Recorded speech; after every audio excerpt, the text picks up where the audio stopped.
കരിയറിൽ നേരിട്ട തിരിച്ചടികൾക്ക് ശേഷം കേരള ക്രൈം ഫയൽ സീസൺ 2 തിരിച്ചു വരാൻ കഴിഞ്ഞ സന്തോഷം പങ്കുവച്ച് നടി നൂറിൻ ഷെരീഫ്. ഇതുപോലെ ഒരു ദിവസത്തിനായാണ് താൻ ഏറെക്കാലമായി കാത്തിരുന്നതെന്ന് നൂറിൻ ഷെരീഫ് പറഞ്ഞു. അരങ്ങേറ്റ ചിത്രത്തിന് ശേഷം മെച്ചപ്പെട്ട അവസരങ്ങളൊന്നും ലഭിക്കാതെ തന്റെ സ്വപ്നമായ കരിയർ തകർന്നു പോകുന്നത് കണ്ട് ആശയക്കുഴപ്പത്തിലായിരുന്നു. കേരള ക്രൈം ഫയൽ സീസൺ 2 സ്റ്റെഫിയായി തന്നെ തിരഞ്ഞെടുത്ത അഹമ്മദ് കബീറിനോടും ബാഹുൽ രമേശിനോടും തീർത്താൽ തീരാത്ത കടപ്പാടുണ്ടെന്നും തന്നെ ഒരു കുടുംബാംഗത്തെ പോലെ മുഴുവൻ ടീമിനോടും നന്ദിയുണ്ടെന്നും സോഷ്യൽ മീഡിയയിൽ പങ്കുവച്ച കുറിപ്പിൽ നൂറിൻ ഷെരീഫ് പറഞ്ഞു. നൂറിൻ ഷെരീഫിന്റെ കുറിപ്പിന്റെ പൂർണ്ണരൂപം. സ്ക്രീനിൽ എന്നെ ഇങ്ങനെ കാണാൻ ഞാൻ എത്രമാത്രം ആഗ്രഹിച്ചിട്ടുണ്ടെന്നറിയുമോ? എൻ്റെ അരങ്ങേറ്റത്തിന് ശേഷം വർഷങ്ങളോളം ഒരുപാട് ബുദ്ധിമുട്ടുകളിലൂടെയും ഉയർച്ച താഴ്ചകളിലൂടെയുമാണ് ഞാൻ കടന്നുപോയത്. എൻ്റെ സ്വപ്നതുല്യമായ കരിയർ എങ്ങനെയാണ് മുന്നോട്ട് പോകുന്നതെന്ന് കണ്ട് ഞാൻ ആശയക്കുഴപ്പത്തിലാവുകയും തകരുകയും ചെയ്ത നിമിഷങ്ങൾ ഉണ്ടായിരുന്നു.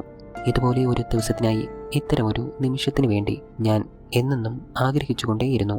KCFലെ സ്റ്റെഫിയായി എന്നെ തിരഞ്ഞെടുത്തതിനും എന്നിൽ വിശ്വാസം അർപ്പിച്ചതിനും അഹമ്മദ് കബീറിനോടും ബാഹുൽ രമേശിനോടും KCFന്റെ മുഴുവൻ ടീമിനോടും ഞാൻ എന്നെന്നും കടപ്പെട്ടിരിക്കുന്നു. എൻ്റെ സഹതാരങ്ങൾക്കും മുഴുവൻ ടീമിനും ഏറ്റവും നല്ലൊരു കുടുംബമായി ഒപ്പം നിന്നതിന് ഒരുപാട് സ്നേഹം. സീരീസ് റിലീസ് ആയതിനു ശേഷം ലഭിക്കുന്ന അതിശയകരമായ പ്രതികരണങ്ങളിലും സ്നേഹത്തിലും ഞാൻ അതീവ സന്തോഷവതിയാണ്.